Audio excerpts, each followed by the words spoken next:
भारत में अक्सर अंग्रेजी बोलने वाले व्यक्ति को विद्वान मान लिया जाता है। आप समझते हैं कि जिसकी अंग्रेजी जितनी ज़्यादा अच्छी है, जो जितनी ज़्यादा अंग्रेजी बोलता है, उसे हम उतना ही ज़्यादा पढ़ा लिखा, प्रोफेशनल, स्मार्ट समझ लेते हैं।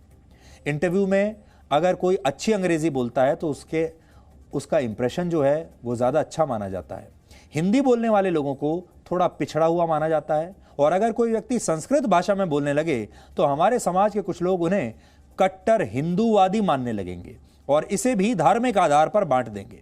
हमारे देश में अंग्रेजी को राष्ट्रभाषा और प्रांतीय भाषाओं से ऊपर जगह दी जाती है। ये संविधान में नहीं लिखा है, किसी कानून की किताब में नहीं लिखा है, लेकिन होता यही है। और अंग्रेजी को सर्वश्रेष्ठ मानने वालों की यही मानसिकता हमारे देश की शिक्षा व्यवस्था को वर्षों से, दशकों से खोखला कर रही है। बच्चों के मन में, छात्रों के मन में एक ही बात भर के रखी जाती है, आपको अंग्रेजी आनी चाहिए, अच्छी अंग्रेजी बोलो। संस्कृत को सभी भाषाओं की जननी यानी मां कहा जाता है, यानी हिंदी सहित बहुत सारी हमारी क्षेत्रीय भाषाओं का जन्म संस्कृत से हुआ है। इसके बाद भी हमारे देश में संस्कृत को महत्व नहीं दिया जाता, और जैसा हमने आपको कहा, संस्कृत को एक खास विचारधारा से जोड़कर देखा जाता है। लेकिन आज हम आपको भारत से 12,000 किलोमीटर दूर न्यूजीलैंड की संसद से आई एक तस्वीर दिखाना चाहते हैं, जहां भारतीय मूल के एक सांसद डॉक्टर गौरव शर्मा ने संस्कृत भाषा में शपथ ली। 33 वर्ष के गौरव शर्मा हिमाचल प्रदेश के हमीरपुर जिले से हैं। वो न्यूजीलैंड की संसद के सबसे युवा सांसदों में से एक हैं, और आज जब उन्होंने शपथ ली तो संस्कृत में ली। कैसे ली, आप देखिए। गौरव शर्मा न्यूजीलैंड की हैमिल्टन वेस्ट सीट से चुने गए हैं, और उन्होंने पहले न्यूजीलैंड की मूल भाषा में शपथ ली, उसके बाद संस्कृत में शपथ ली। गौरव शर्मा के मुताबिक भारत से बाहर संस्कृत में शपथ लेने वाले वो पूरी दुनिया में दूसरे व्यक्ति हैं, और उनसे पहले सूरीनाम के राष्ट्रपति ने भी संस्कृत में ही शपथ ली थी जब वो राष्ट्रपति बने थे। गौरव शर्मा से ट्विटर पर एक व्यक्ति ने पूछा कि उन्होंने शपथ हिंदी भाषा में क्यों नहीं ली। इस पर गौरव शर्मा ने जवाब दिया कि उन्होंने अपनी पहली भाषा पहाड़ी या पंजाबी में शपथ लेने पर विचार किया था, लेकिन सभी को खुश रखना मुश्किल है। संस्कृत से सभी भारतीय भाषाओं का आदर होता है, इनमें वो भाषाएं भी शामिल हैं जो उन्हें बोलनी नहीं आती, इसलिए उन्होंने संस्कृत को चुना। पिछले हफ्ते बिहार में भी कांग्रेस के एक एमएलए शकील अहमद खान ने संस्कृत भाषा में विधानसभा में शपथ ली थी।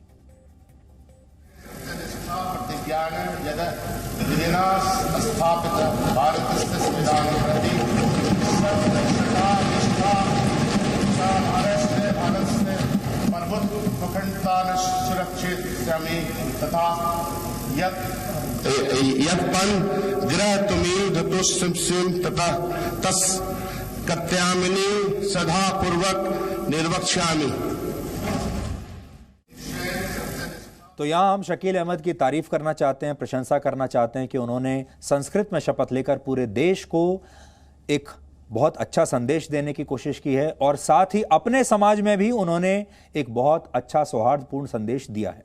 संस्कृत के संस्कार की एक और तस्वीर कुछ दिन पहले दक्षिण अमेरिका के एक देश सूरीनाम से आई थी। वहां भारतीय मूल के चंद्रिका प्रसाद संतोखी इसी साल जुलाई में सूरीनाम के राष्ट्रपति चुने गए थे, और उन्होंने भी अपनी शपथ संस्कृत में ही ली थी।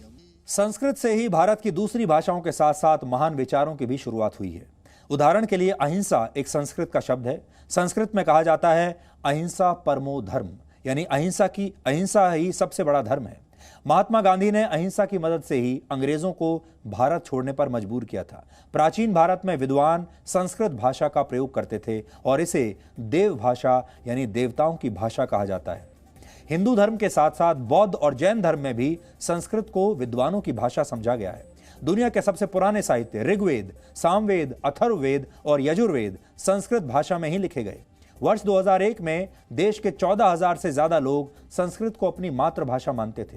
हालांकि वर्ष 2011 में ऐसे लोगों की संख्या बढ़कर 24,000 से ज्यादा हो गई। यानी संस्कृत के लिए ये एक अच्छी खबर है, उसका विस्तार हो रहा है। लेकिन ये संख्या अब भी बहुत कम है। जिस देश की बोलचाल और साहित्य की भाषा कभी संस्कृत हुआ करती थी, उस देश में सिर्फ 24,000 लोगों का संस्कृत को अपनी मातृभाषा मानना सोचने का विषय है।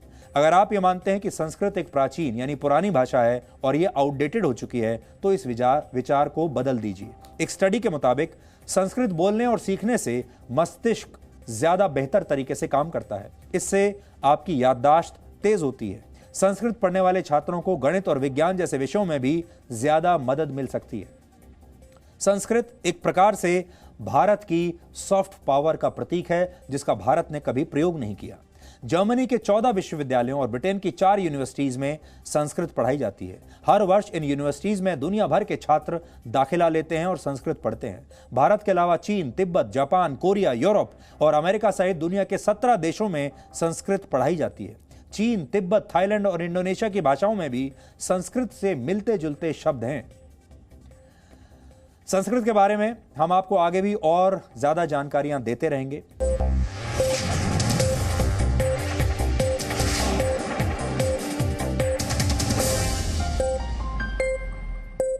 Presenting B News app, available on Google Play and App Store. Download it now.